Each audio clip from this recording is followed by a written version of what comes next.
сколько человек именно оказались в этом сарае в последний момент, когда они причащались. 12.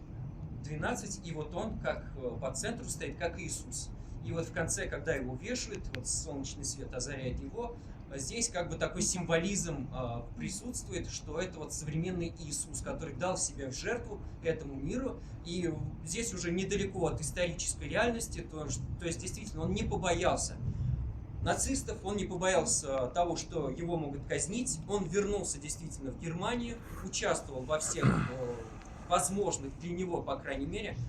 Очень сомневаюсь, что он действительно пошел бы на убийство даже столь ужасного человека, как Гитлер.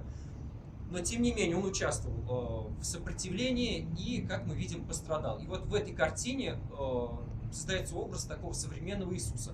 К тому же возраст весьма близкий к тому, в котором погиб Иисус.